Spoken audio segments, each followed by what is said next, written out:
स्वागत छ। आज हामी श्रोताहरूबाट प्राप्त सामग्रीहरूमा अलिकति गहिरिएर जनै परम्परालाई केलाउँदैछौँ।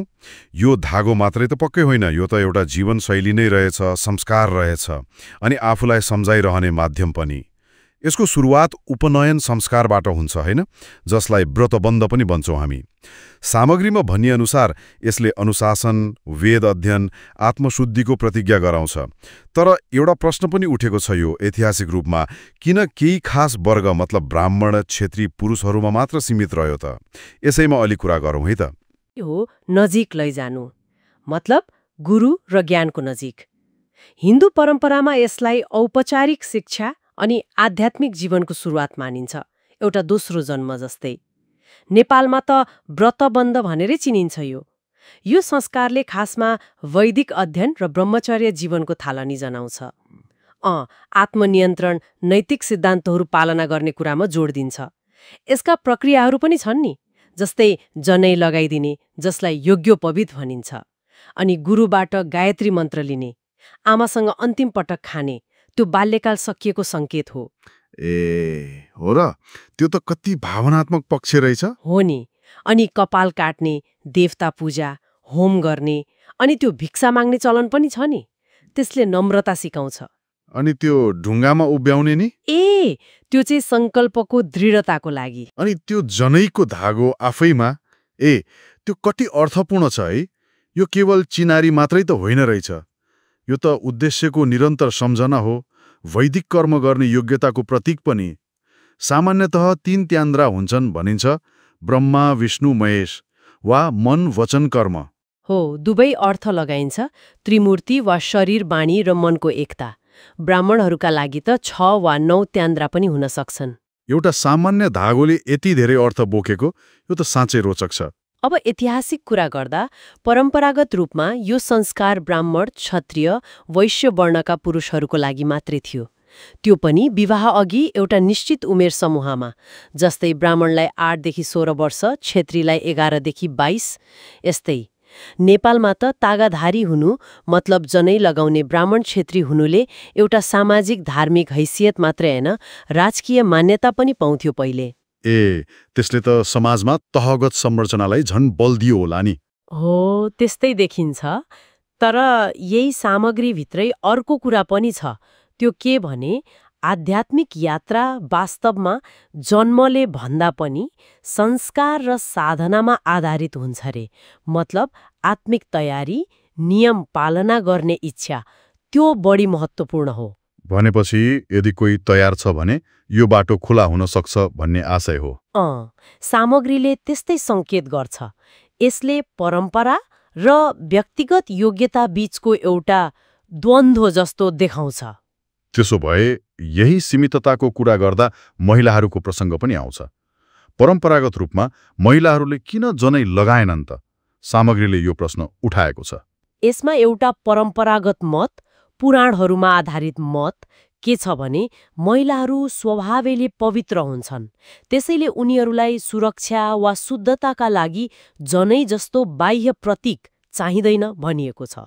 उनीहरूलाई जनै भन्दा बढी सिद्धताको प्रतीक पनि मानिएको हो। कतै कतै त्यस्तो पनि उल्लेख छ। तर यहाँ अर्को रोचक कुरा छ।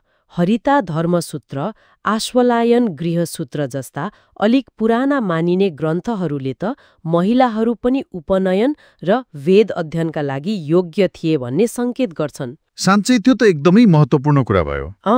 यज्ञोपवीतिनी भन्ने शब्द नै प्रयोग भएको छ, जसको अर्थ जनै लगाएकी महिला भन्ने हुन्छ।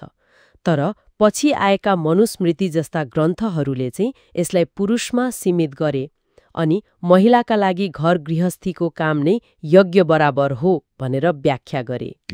भनेपछि समयसँगै मान्यताहरू पनि बदलिँदै गएछन्। हो, त्यस्तै देखिन्छ। यो त भयो ऐतिहासिक कुरा। अब अहिलेको समयमा नि अहिलेको दृष्टिकोण के छ? केही परिवर्तन आएको छ? पक्कै पनि।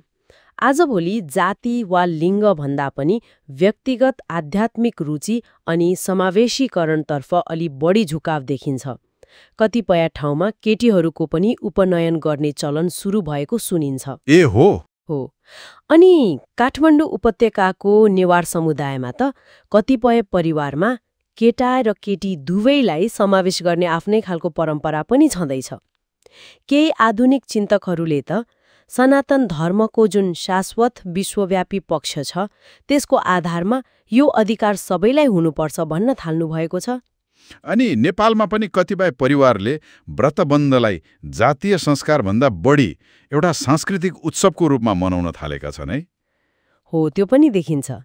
यो भनेको परम्परागत अभ्यास र अहिलेका जुन मूल्य मान्यता छन् जस्तै समानता, तिनीहरूको बीचमा एउटा संवाद चलिरहेको जस्तो हो। सामग्रीले एउटा कुरामा निकै जोड दिएको छ। जनै लगाउनु भनेको देखाउनका लागि होइन रे, जीवनमा उतार्नका लागि हो। यो गौरवको कुरा हो, तर घमण्डको होइन। रिवाज मात्र नभएर जिम्मेवारी पनि हो। एकदम सही कुरा। त्यसो भए सारमा भन्दा जनैले के जनाउँछ त? नैतिक आचरण, सिकाइप्रतिको प्रतिबद्धता हो, ती सबै हुन्। अनि शुद्धता, आफ्नो कर्तव्य पालना गर्ने जस्ता व्रतहरूको निरन्तर सम्झना गराउने माध्यम पनि हो यो। अनि जनै पूर्णिमाको कुरा पनि जोडिन्छ यहाँ। श्रावण शुक्ल पूर्णिमामा जुन जनै फेर्ने चलन छ नि, त्यो भनेको आध्यात्मिक नवीकरणको प्रतीक हो। पुरानो फालेर नयाँ लगाउँदा आफ्नो प्रतिबद्धतालाई नवीकरण गरेको मानिन्छ। ए, कति राम्रो। अनि यही दिन रक्षाबन्धन पनि पर्छ, क्वान्टी पूर्णिमा पनि हो नि। यसले व्यक्तिगत शुद्धता, पारिवारिक स्नेह, रक्षाबन्धन अनि सामुदायिक खानपान, क्वान्टी, यी सबैलाई एकै ठाउँमा ल्याउँछ। आज हामीले जनैका विभिन्न आयामहरूलाई बुझ्ने कोसिस गर्यौं। यो संस्कार पनि हो, जीवनशैली पनि, एउटा प्रतिबद्धता पनि, अनि समयसँगै परिवर्तन हुँदै गएको परम्परा पनि रहेछ। हो, सामग्रीहरूले कसले जनै लगाउन सक्छ, कसले सक्दैन भन्ने बारेमा ऐतिहासिक र आधुनिक दुवै दृष्टिकोण देखाए। तर अन्त्यमा सोच्नुपर्ने कुरा के हो भने जनैले जुन सिद्धान्तहरूको प्रतिनिधित्व गर्छ, अनुशासन, सिकाइ, नैतिकता, ती कुराहरूलाई त्यो धागो लगाउने वा नलगाउने सबैले आफ्नो जीवनमा कसरी उतार्न सक्छन् होला। एकदमै। यी विश्वव्यापी मूल्यहरूलाई आजको जीवनमा कसरी व्यवहारमा ल्याउने भन्ने प्रश्न महत्त्वपूर्ण छ।